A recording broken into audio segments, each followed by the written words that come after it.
This hair, just ignore this hair. Just ignore it. Hello everyone, my name is Maggie and welcome to my channel. If you haven't subscribed already, please take a second to subscribe, please and thank you.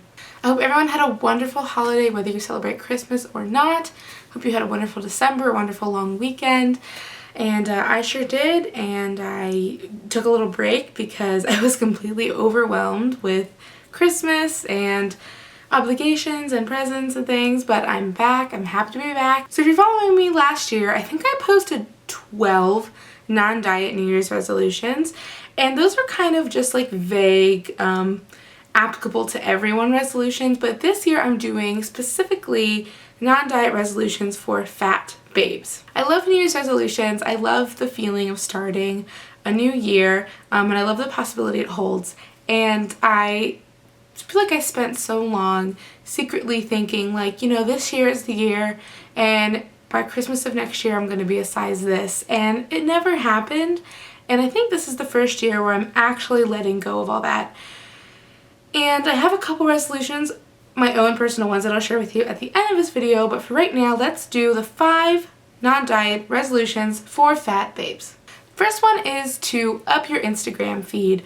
So we get so many pictures constantly berating us because we're a very visually focused society at the moment, and a lot of those are with thin women who are usually photoshopped and don't look like the average woman in the United States, and that really messes with us. So one resolution I think is amazing is to fill your Instagram or your Tumblr or your Twitter feed with fat, plus size, body positive, fat positive babes that will help you feel normal in your body. Because if you see bodies that look like yours every day and they're doing happy and fun and successful things, you will feel more normal in your body and you will feel less like you have to change your body. So in my blog post I have a bunch of my favorite fat, positive, plus size Instagrams linked, and I'd love if you would check it out and check them out.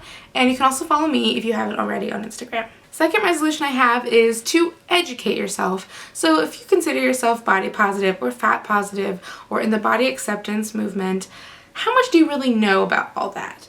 I feel like until maybe the last year, I really didn't know that much at all. I was very focused on like Tumblr side of it and reblogging images, and I didn't really know a whole lot about it. So again, on my blog I have a list of really good books that cover things from, you know, just basic like, you know, fat liberation, but also like how health can play into being fat, and what healthy at every size is and how that works, and the science behind that, and the science behind food, and how the food and the diet industry are kind of intertwined in a way that most people don't know about. So there's a lot going on, and I think knowledge is power, definitely.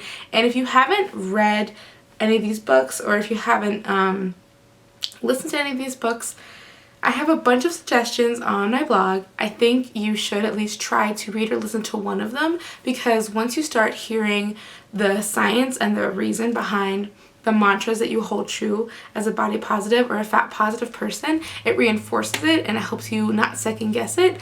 And that's been a really big important thing for me learning, and I think it might be important to you too. So that is my second New Year's resolution for you. Third resolution is very easy. It is simply be kind to others. I feel like recently or this year I have been personally trying to be a better person, to be less judgmental, to just be less mean. I feel like a lot of my humor and a lot of my friendships were built on being mean, and I'd much rather have friendships built on being nice and kind. So I've been trying to do that myself personally, but just as a rule, to be kind to yourself and then to be kind to others. I feel that when you're kind to others, your inner beauty really shines, and it makes you feel better, it makes them feel better. There's no downside to it. It's hard. I mean, I'm not saying it's easy, because people are saying, oh, like, be kind, but no, it's difficult. When I feel insecure, when I feel worried about something or threatened by something, my instant like reaction is to be mean, and that's something I'm trying to work on really hard, and I think a lot of people that's something that they do too. Bringing up someone will always get you further than tearing someone down, always. And yeah, so just make it a resolution to, you know, give someone a compliment or send someone in your family a really nice text, or do something kind for a coworker or a friend or a stranger. Each day do one small thing that puts a little more kindness out into the world. My fourth resolution is to end food morality. I feel like I've been saying this for a year straight, but it still really bothers me. So food isn't good or bad. It doesn't have morality.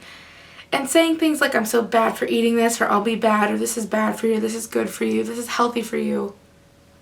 Let's end that, because it hurts all of us when people use that kind of language, especially people that have disordered eating in their past, people that have trouble accepting themselves, or have trouble eating food at all. It's just very harmful. Food is good because we need food to live, and eating food is good, and it's a wonderful part of life. And we should not be policing food in that way, because it is vital to our survival, and it's neither good nor bad, it just is. My fifth resolution for 2018 for all my fat babes out there is to take care of yourself. And I don't mean in a diet way. I don't mean like take care of yourself, like lose weight or go work out or eat all your vegetables. I mean really take care of yourself. So like sit with yourself for a minute and think, okay, what is, satiated in my body, in my mind, and what isn't?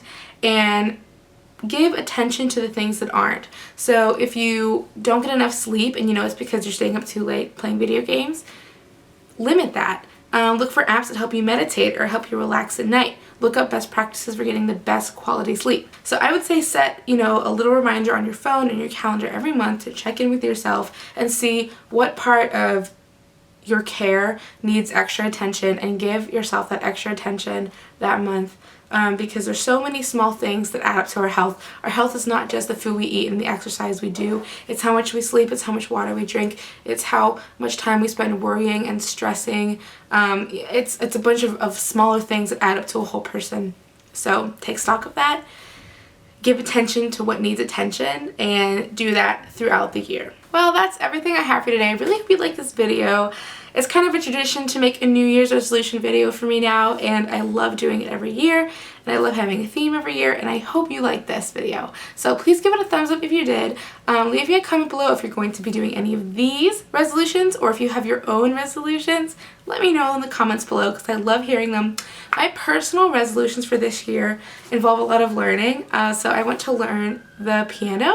I just bought a keyboard, and I'm excited to learn it. I also want to learn how to sew, because my best friend got me a sewing machine for my birthday in October, and I have not used it yet, and I really want to, so that's another thing. And I recently got a set of tarot cards. Siren, do you need to be doing this right now? I recently got a set of tarot cards for Christmas, and I really want to learn how to read tarot and give readings and kind of get in touch with that more spiritual aspect of myself that I'm really not that in touch with. So those are my resolutions. What are yours? Let me know. Remember to subscribe if you haven't already. Follow me on my social media. I'm very active on Instagram and Twitter, and you can follow me on Facebook too.